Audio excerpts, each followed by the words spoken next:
Like, I'm reading this book and I'm just like, no, like I can't even, I won't even. Pretty, witty, girly, whirly, one who likes to party but come home early. Hi everyone, all right, back again with a big review, and this time is something super special. So I am going to review Harry Potter and the Cursed Child, but not only am I reviewing the book, I also went to New York recently and saw it on Broadway. So I'm super excited to review this. Hashtag, oh no, it won't focus. Hashtag keep the secrets. Alright, so for this, I'm going to break it up into two parts. I'm going to review the book, and I'm also going to review the play. So to start off, I just want to say that when this book first came out, I was in like full geek, nerd, whatever you want to call it mode, and I actually went to a book release party. It was amazing. Folks were dressed up, there was butterbeer being served. It was the best time. So I got this book, I took it home, and I started reading it, and I couldn't make it beyond the end of Act 1, Scene 11. And that is where Albus and Scorpius jump off the top of the Hogwarts Express. And the trolley witch is there, and if you read it, you know that like her hands become sharp objects, and she's basically a protector of the students and ensure that no one gets off of the Hogwarts Express. I'm sorry, what? Like, J.K. Rowling did not write that in. Like, that just was not Joe's intent. So it just felt very, like, just not authentic. And I just, like, was so upset and frustrated that I just, like, put the book down and did it and would not come back to it. By this point, I was just so frustrated because it was obvious in the storyline that, like, Harry and Ginny had given birth to Severus Snape. His name was Albus Severus Potter, but he was like Severus Snape reincarnate, and I just could not. So I was done with the book. I was just like, done. Fast forward a couple of years, and I purchased tickets to go see it on Broadway. So with that being said, I was like, I have to read the play. I'm the type of person, I have friends who went to go see it in like London, and they're all like, oh my God, it's amazing. You need to see it. It's on Broadway. You have to go. They're like, but don't read the book first. Don't finish the book. Just go see the play. And I'm not the type of person. I am the type of person who, if I'm going to go see a movie or if I'm going to go see a play, I would like to have read the script first, or I would like to have read the book first. That's just who I am. So I was like, no, I'm going to read the book. So I did. I would like to preface this by saying that if this was a standalone play, and if it was in no way linked with the Harry Potter series, I don't think that people would be so up in arms about it. I don't think that people would hate it as much. Like, honestly, it is a decent play. However, unfortunately for John, Tiffany, and Jack Thorne, this was presented as the A part of the story. It is presented as being a part of the Harry Potter like storyline. Jo herself even tweeted that this book should be considered canon. So that means like she felt like she had a part of it. Though she didn't write it, and it was presented initially as if she had, like her name is like huge on the book. So it's just like we were under the impression that maybe she had written it, but she had it. She basically like gave some line notes or something and gave her like final approval on it, but this should not be considered like a script of what she wrote. So with that in mind and all of that attached to it, you have to read it with the same lens and the same critique as if you were reading the original Harry Potter series. So with that in mind, we're gonna review it as such. So my biggest frustration, just to start off, just to like head it, the overarching theme here, is that a lot of like our favorite characters, or a lot of my favorite characters, were just depicted in a way that seemed very out of sync with their personalities. Like, granted, at the epilogue of book 7, The Deathly Hallows, we get a little bit of a like just a synopsis, a brief glimpse into the future of who these individuals are once they're grown, right? We don't get the full backstory, but we get to see a little bit into the future. And like outside of that, we've been with these characters for 7 books, so we have some idea of their personalities and who they are and who they may become as adults. So with all of that background knowledge, just a couple of the characters just seem very flawed. One in particular, if you've seen other reviews, you will know that like Harry Potter is sometimes just like cruel. Like for instance, when he told his son Albus Severus that he sometimes wished that he weren't his son, I literally, like, I was reading this book, and I'm reading this book and I'm just like, no, like I can't even, I won't even. And I've heard it argued that Gryffindors are impulsive and they sometimes say things they don't mean. I wore my sweater just for this video. It is my Gryffindor sweater, and I would just like to say, as a Gryffindor, that I resent that statement. Like, yes, we can be impulsive. Yes, sometimes we may say things out of like frustration or anger, and we do immediately feel remorse. Like, well, maybe didn't mean that, maybe didn't mean for it to come out that way, and then you go back and try to fix it. However, I would like to, this is a line, and I'm drawing it. I would like to draw a line that like that was like evil, like just cruel and unnecessary. Like, because even in the moments of like frustration or anger or just exasperation, there are still like limitations to what you will say and how hurtful you will be to those who you love and like, or whom you love. And this is his son. Like, that's just like an unforgivable statement, and I just don't see, it just seems very out of character for Harry Potter. Ginny also feels very off character. She seems to be consistent with her character in the movies, but not in the books. Like in this, like in the script and the story, she's very just like dry and kind of just like non-purposeful. There are certain moments where we get to see her be like fiery. One when she gets into it with Draco, and Draco's frustrated that his son is missing. She's like, so is mine.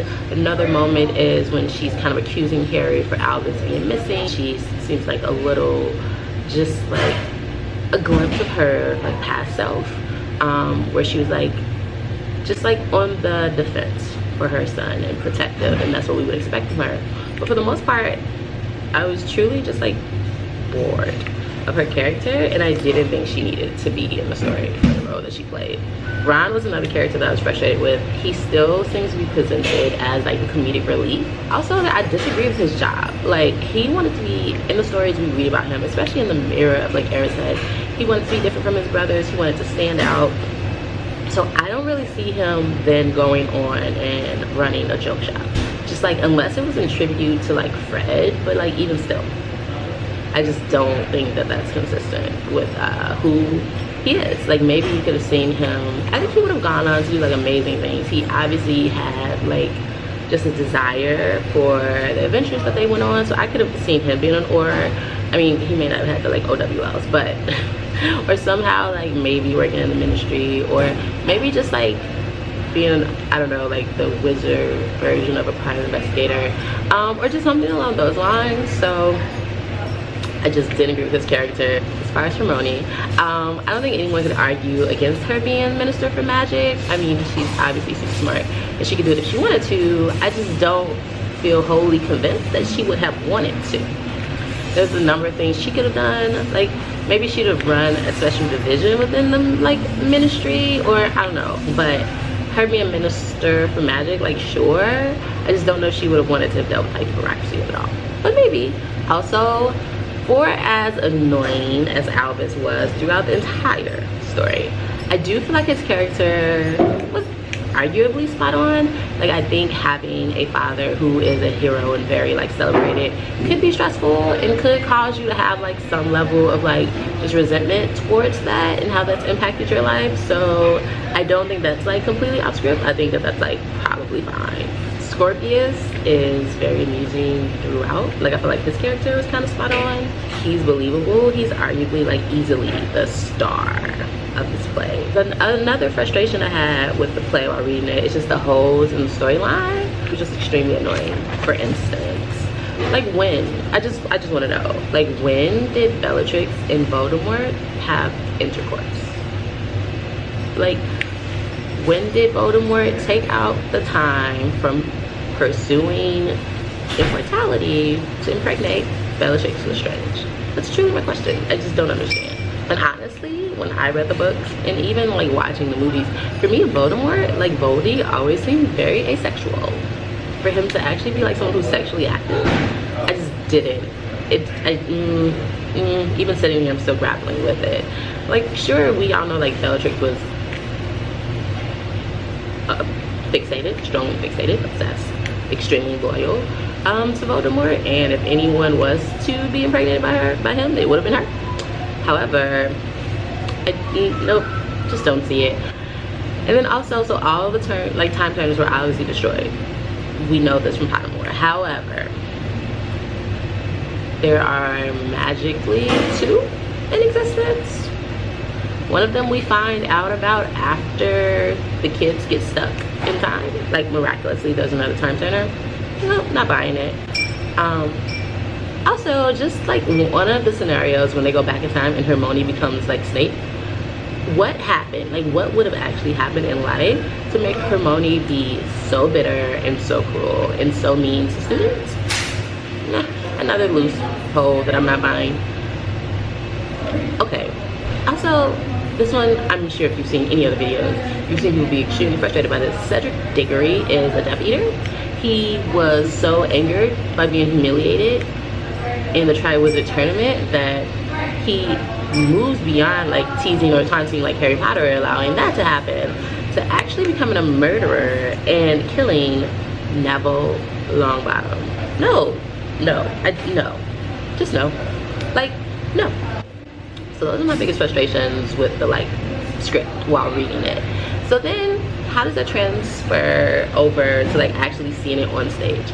Unfortunately, like for the most part, every frustration that I had while reading the story is the same frustration I had while seeing it. I would be remiss and I would be wrong to not say that like the scenic design, the special effects, the props, lighting, sound, everything was amazing. Like, truly, it was like magical. It was absolutely amazing. I still can't figure out how they made something happen. Like, certain effects were truly like magic. Like, I sat there and I'm just like, how? And also there's this one part, I won't say it because keep secrets, where like it becomes so interactive for us in the audience, and it was just like amazing because you didn't see that coming. Also, I would just like to say the Dementors, that was well done. I mean, just like the props and the design, like, and the special effects were just phenomenal. Like, that part of it was like truly magical. Like, it's really hard to even grasp like just how they made some of that happen. So in that sense, I can see why they won so many Tonys. Like, even the direction and like the directing of the play, how everything flowed and was coordinated and together, like, it was amazing. I still can't figure out why I won Best Play. Sure, all those other things made it amazing, and to go see it is like a great feat. Like, you can just see it like, oh, this is a feat, this is definitely an accomplishment. However, the storyline was so weak that I can't give it Best Play. However, I digress. So the plot was still flawed, as I said earlier. For me, sometimes I thought that the actors were overacting, especially like Ginny's character. I just feel like she was reaching and not doing it well. I know a lot of people loved Hermione's character. Like, I think she did well. Like, I think that the actors themselves, they did great. Didn't really feel like I was seeing the characters that I had grown to like love and appreciate as adults. When I read the book, there was like a seriousness to it throughout. However, like, seeing it as a stage play, like, I could tell they tried to make it, it was more so like a comedy. Like, they tried to make a lot of it like comical and funny, and I was just like, that's not the tone in which I read it, so that probably had a lot to do with it for me, just like my interpretation. Like, there were obviously jokes throughout, just like they tried to present it in a much lighter light than when I read it. Also, a big point of just like annoyance throughout, like the voices of Draco and especially like Scorpius Malfoy. Like, it was this like high pitched octave, but also the raspiness. Like, let me see, you know how you're like, oh my, like I can't even, but it was just like this high pitched raspy octave the entire time, and I was just like, why? Like, why? This has to be uncomfortable for you, like, why? And I got it, there are certain points where like it could have been funny, like, and there are certain points where it was funny, right? But I didn't think it needed to be throughout. Like, whenever he said, do we? Like, I think that was fine. But just for that to always be his voice, no. I do love the fact that Scorpius turned out to be a very kind child, considering that he had Draco as a father. So I really did love that Scorpius. Yes, I really did love that storyline. Even going back in the past sometimes to see like alternate realities based on what happened and what was done because of the time turner, I thought that was pretty epic. Also, I want to note that there was a certain scene where Voldemort reaches his hand up out of the grave and a little girl in front of me started screaming and cried. So I just also want to note that this play has frightened a child. Like, it was funny, but it wasn't funny. So like, hopefully she's not like traumatized in the long run. But I just want to note that, you know, if you have smart kids, you want to go take them to see this play. For the most part, it's great, but like, she definitely screamed and cried. Her sister did not. So, you know, gauge your child. For me, overall, I can just say I didn't feel like I was in the Wizarding World, really. I didn't feel like I was like transported to the world of Harry Potter that's in my head. So yeah, I would say unless you're a diehard Harry Potter fan, then I don't think anyone needs to see the play. That's kind of my stance on it. Like, I don't think you need to see it, but I wouldn't say don't see it, but I wouldn't say like stress yourself out about having to see it. But yeah, that's my take on it. From a diehard Harry Potter fan, I don't think it was worth the time or the money. Also, if you've seen Harry Potter and the Cursed Child, or if you've read it, please let me know your input in the comments below. And also, for fun, please let me know what Harry Potter house you're in. I just want to say there are 2 book reviews coming.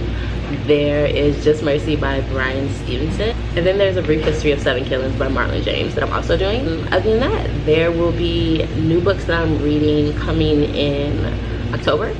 Until next time, I would just like to remind everyone to give time and to have the best day of your life. Bye.